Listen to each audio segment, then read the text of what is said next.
as you rightly said, under the previous law, PNC Law 330, right? They were publishing their assets. That was before the Constitution came into being.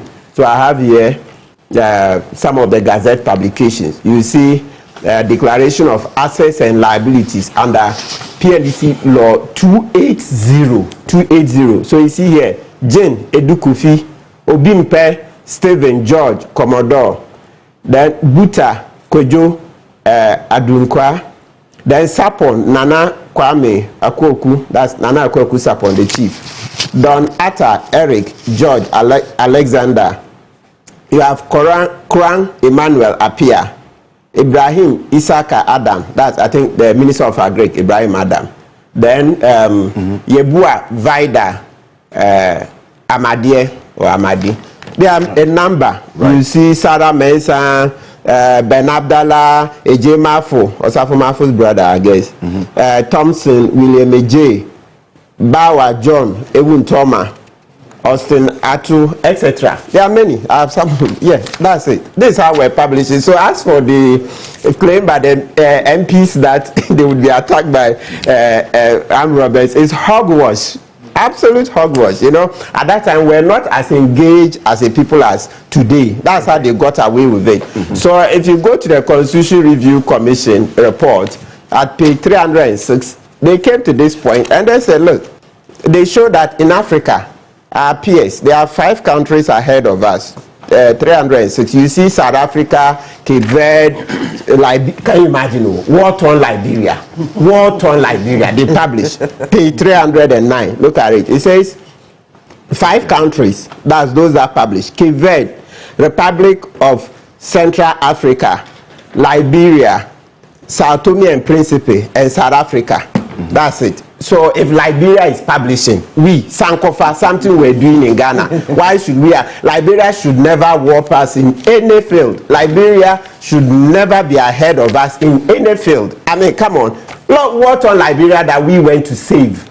They are ahead. And we are here saying what? Well, so what it is that, yeah, the conversation eventually died down. So let's go a bit into the history. There are 2 main things. In the Kufuor's regime, right? And even before we go into the history, as far as I'm this will keep making sense. So the surname is Sofusue. But sometimes I think my middle name. So Miss Sofusu, hey, somebody says today is your birthday. Well, that is true. So happy birthday. I will fire you. It doesn't mean that it's a problem. So happy birthday. Good Lord continue to bless you, give you wisdom, and most especially courage to do the right thing. Wisdom and courage. Not a problem. I mean, you not loot our properties. Okay. Absolutely. Fans. All right, okay. So you look at it right now as we speak on this matter of asset declaration. When we went to the IMF, civil society fought, Ace and Kuma, Mary, Ada and Co, they fought, and it was made a conditionality. So as far as I'm aware, as we sit here, it's an IMF conditionality, and that's where my problem is with the IMF. You know, this thing, it didn't start here, even from Europe. They had the same problem. So I was thinking that the IMF, because they come from America and Europe, look, America, they had that law in 1978, the Government Ethics Act. 1978, more than 46 years ago, you had this law. Europe, they had similar problems with corruption. If you read blah blah blah, then they've improved, so they do asset declaration. So if you are doing an IMF deal and our civil society have fought that, let's do a new public code of conduct for public officers, blah blah blah, you've put it in there, you should tie it to a certain disbursement. You just don't put it in. We've had 4 disbursements now, right? I think 4. No, they should have tied it that maybe by the 3rd disbursement. They should have tied it to a specific disbursement that by the time you are coming for the 3rd tranche, you must have passed that law. I know that one and the BOG law. So the BOG to want to make the governor very independent. You know, like the way, even if not the American one, but the American one, the way they do it, you don't have the they do it in such a way that presidents come and go, and some of the governors, their tenures, so their tenures go beyond the 4-year cycle. So at least there's that independence. But Ghana here, the way you change the government, the whole board goes, right? Those things, yes. So me, the thing is that it's an IMF conditionality as far as I'm aware.